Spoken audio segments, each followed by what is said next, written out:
Buenas tardes, me presento, soy Dulce Rocío Singu Cruz y actualmente estudio el primer semestre de la licenciatura en Enseñanza y Aprendizaje en Telesecundaria en la Escuela Normal Superior del Valle de Toluca, ubicada en San Juan de las Huertas, Sinacantepec, México. En este podcast titulado Aspectos esenciales que debe considerar un docente de telesecundaria para lograr un aprendizaje eficaz en los alumnos, hablaremos de los temas que más impactaron durante el semestre en la asignatura de habilidades profesionales para la adolescencia y cómo estos nos ayudan a reflexionar para lograr un aula llena de enseñanza y aprendizaje en donde fluya el respeto, la igualdad y el apoyo entre los estudiantes. Abordaremos principalmente 4 temas. Estos son pensamiento crítico, aprendizaje significativo, trabajo colaborativo y ambientes de aprendizaje.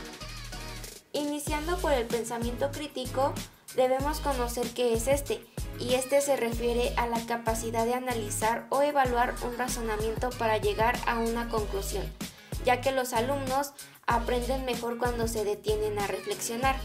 El pensamiento crítico nos permite tomar decisiones informadas, nos permite entender mejor el mundo, mejorar la comunicación y desarrollar la autonomía como personas.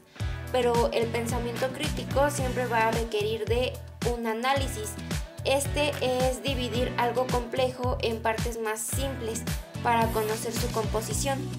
Necesita de interpretación, que se define como explicar el sentido de algo. Evaluación, que es obtener información relevante para apoyar un juicio sobre el valor de algo. Tener inferencia, que deriva conclusiones a partir de hipótesis. Y explicación, que es una declaración o exposición de cualquier cuestión. Además, se debe contar con la autorregulación, que esta es la capacidad de controlar el comportamiento de acuerdo a una situación. Entonces, ¿cómo se relaciona el pensamiento crítico con la ética? Bueno, creo yo que este es un enfoque sistemático para evaluar y formular buenos argumentos en defensa de creencias, pero al evaluar la corrección de las acciones en los pensamientos críticos, garantizan que las decisiones se alineen con los principios morales y por último tenemos el pensamiento crítico en la vida cotidiana. Este se manifiesta manteniéndonos informados, teniendo confianza en los procesos de investigación y razonarlos. Además, teniendo flexibilidad en alternativas y una mayor honestidad ante situaciones. El pensamiento crítico, como vemos, tiene varias habilidades cognitivas que son las que mencioné anteriormente. Y hasta aquí abordamos este tema del pensamiento crítico, pero debemos tomar en cuenta que este también se relaciona fundamentalmente con el trabajo colaborativo. Primero vamos a diferenciar dos conceptos muy similares, que son el trabajo colaborativo y el trabajo cooperativo. En el carácter social del aprender se establece que el profesor enseña y el estudiante aprende de forma exclusiva. Se presenta como el aprendizaje social que construye interacción no solo con el profesionalismo, también con los compañeros, el contexto y con el significado que se le asigna a lo que se aprende.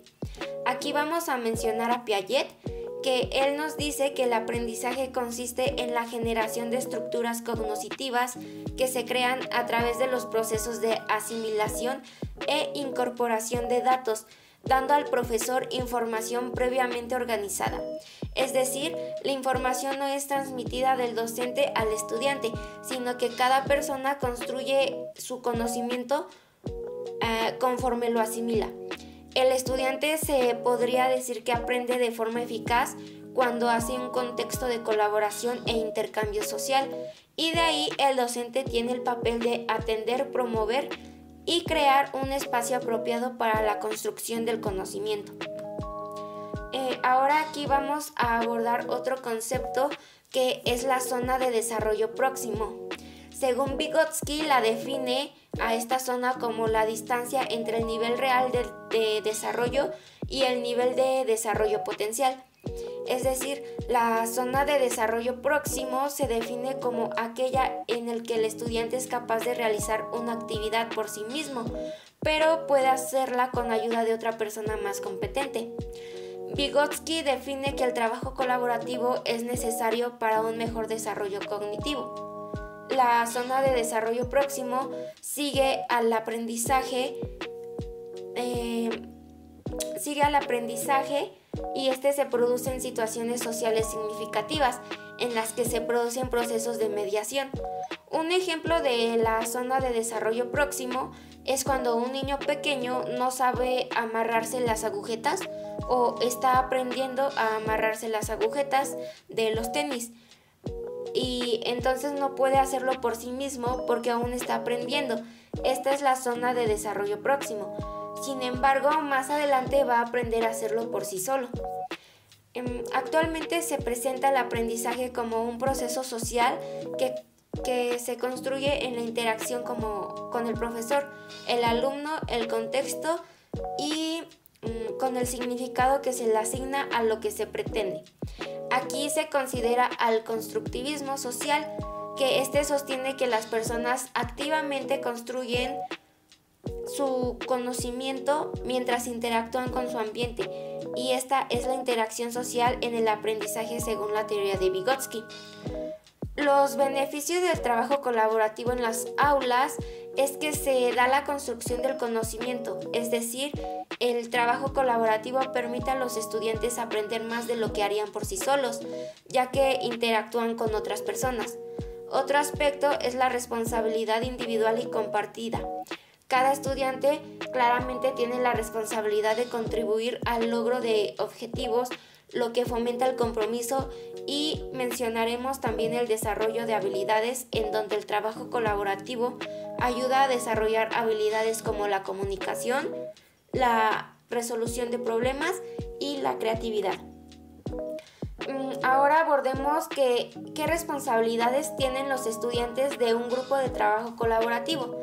Bueno, principalmente tienen la responsabilidad de tener reciprocidad entre los miembros del grupo o pares, lo cual exige a cada uno hacer sus aportaciones debidamente argumentadas, y estas deben ser tratadas de forma ártica y constructiva. Obviamente debe haber responsabilidad, como ya lo mencioné, y las relaciones afectivas positivas. Esto significa hacer crecer. Según Martín, un autor del año 2001, dice que más que una técnica, el trabajo colaborativo es considerado una filosofía de interacción y una forma personal de trabajo que implica el manejo de aspectos tales como el respeto a las contribuciones individuales de los miembros del grupo. Claro está que existen diversas maneras de cómo influye, pero principalmente el primero es el aprendizaje activo, ya que los alumnos son involucrados en la interacción como base del aprendizaje y que se pueden dar puntos de vista, y las habilidades sociales que se consideran indispensables para lograr el éxito del trabajo colaborativo en el aula es la asimilación y la acomodación al lenguaje. Tener una comunicación afectiva para poder expresar las ideas y así tener una resolución de conflictos. Ya que conocemos a fondo lo que es el pensamiento crítico y cómo se relaciona con el trabajo colaborativo en las aulas, hablemos ahora del aprendizaje significativo. Bueno, según Ausubel, plantea que el aprendizaje del alumno depende de la estructura cognitiva previa que se relaciona con la nueva información. Esto se entiende como la estructura cognitiva para que ocurra el aprendizaje significativo. Es preciso que el alumno sea consciente de que él debe relacionar las nuevas ideas que se requiere incorporar a los aspectos relevantes de su estructura cognitiva y se debe realizar sustancialmente. Ahora, ¿cómo relacionamos el aprendizaje significativo con el pensamiento crítico? Bueno, el pensamiento crítico está constituido por habilidades cognitivas de alto nivel. Para lograrlo se requiere dominar los procesos de metacognición que constituyen una de las fortalezas cuando se aplican las metodologías propias del logro del aprendizaje significativo, como clave para aprender a aprender y aprender a pensar. La relación entre el pensamiento crítico y el aprendizaje significativo son evidentes. El pensamiento crítico involucra 3 etapas a la hora de obtener nueva información. Estas son el análisis inicial, la evaluación de la información y el desarrollo de una posición personal sobre el problema. Las principales características del aprendizaje significativo es que se debe tener el material. Al ser aprendido debe ser potencialmente significativo. Además, la persona que está aprendiendo debe poseer conceptos y preposiciones relevantes en su estructura cognitiva como base de anclaje. Y además, debe optar por relacionar el material significativo en forma no arbitraria y sustantiva con la estructura cognitiva que ya posee. Durante mucho tiempo se ha considerado que el aprendizaje era sinónimo de cambio de conducta. Se denominó una perspectiva conductista de la labor educativa, pero en realidad conduce a un cambio en el significado de la experiencia. Esto implica pensamiento y efectividad para enriquecer el significado de la experiencia del alumno. Estos fundamentos psicológicos proporcionan los principios para que los profesores descubran los métodos de enseñanza, pero Ausubel propone la teoría del aprendizaje. Algunas contraposiciones o desventajas del aprendizaje significativo son que requiere de tiempo y esfuerzo. Además, está la necesidad de tener un guía y un apoyo docente para los alumnos. Las limitaciones en el aula tradicional y la evaluación tradicional también son parte de una desventaja, además de la dificultad en el manejo de contenidos complejos y la dependencia de la motivación intrínseca. Por el contrario, las ventajas de un aprendizaje significativo son conexiones profundas entre conocimientos, la motivación, la transferencia de conocimientos a situaciones reales, el desarrollo de habilidades metacognitivas, el pensamiento crítico y el desarrollo de la creatividad. Ahora, el rol del docente se menciona que no debe ser solamente proporcionar información y tratar de controlar la disciplina, sino ser un mediador entre el estudiante y el ambiente, siendo un guía y mostrándole al estudiante que es una gran fuente de conocimiento para motivarlo y así lograr un impacto en él produciendo el aprendizaje significativo con ayuda del pensamiento crítico. Por último, vamos a abordar el tema de ambientes de aprendizaje para englobar los temas anteriores que ya mencionamos. Bueno, los ambientes de aprendizaje son entornos elaborados para favorecer el aprendizaje significativo y las relaciones entre maestros y el estudiante con apoyo de diversos materiales didácticos. El objetivo de un ambiente de aprendizaje es lograr el desarrollo de competencias, y aquí la UNESCO en el año 2015 mencionó que es indispensable que el entorno de aprendizaje genere un sentimiento de bienestar y ofrezca oportunidades de interacción, que proporcione una amplia gama de recursos significativos como materiales artísticos o imágenes visuales. El concepto de constructivismo, que va muy enfocado a esto, responde a ambientes de aprendizaje proponiéndolos como espacios de interacción activa de todos los actores de la realidad. Es decir, el alumno será el que lleve la dirección del proceso de aprendizaje y los demás actores solo son facilitadores de este mismo. Los ambientes de aprendizaje pueden verse de distintas formas según el contexto en el que se encuentren. Un ambiente de aprendizaje debe contar con actividades de coordinación. Estas actividades son desarrolladas por el docente para lograr organizar y planificar los ambientes de aprendizaje, y con actividades de aprendizaje, que son la transmisión de saberes y apropiación de los mismos creados de acuerdo a las condiciones particulares de los estudiantes. Estos deben contar con algunos elementos como información, es decir, que son los contenidos a transmitir, la interpretación, que son los métodos y las herramientas que se van a utilizar, la producción, que es el resultado del proceso del conocimiento, y la exhibición, que es el compartir el producto.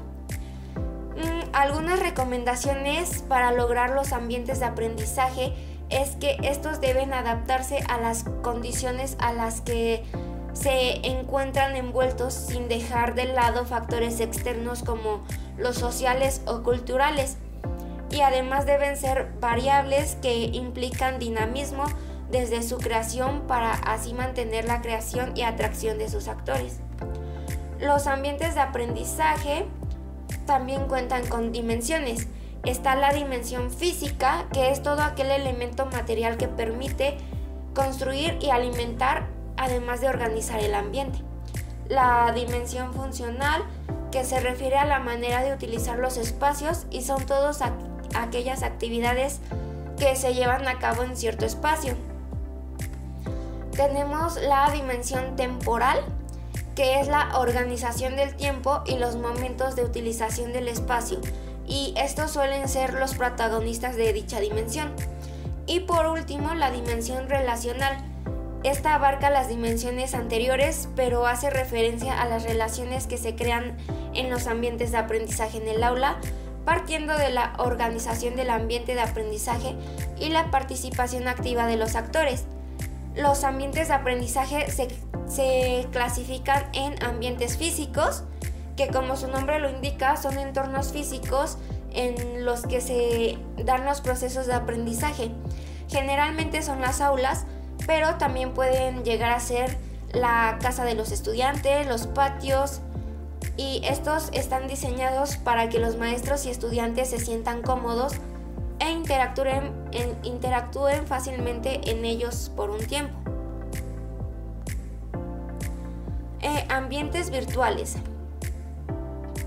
Estos suelen ser digitales, que favorecen el proceso de aprendizaje. No requieren la presencia física del estudiante ni del docente, y el proceso de enseñanza se realiza a través de celulares, tabletas o computadoras. Y se busca el aprendizaje autónomo a través de métodos como el e-learning. Y los ambientes formales. Estos son creados a partir de sistemas educativos oficiales y regulados gubernamentalmente. Se implementan metodologías innovadoras y ayudan a los maestros a enseñar mediante materiales educativos y didácticos. Esto fue todo en este episodio. Si te gustó este podcast, suscríbete para que puedas escuchar el segundo episodio la semana siguiente.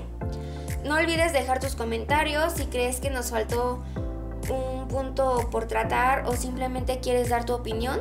Estaremos leyendo todos los comentarios y dando like. Te esperamos en el siguiente podcast. No es un adiós, sino un hasta pronto. Bye.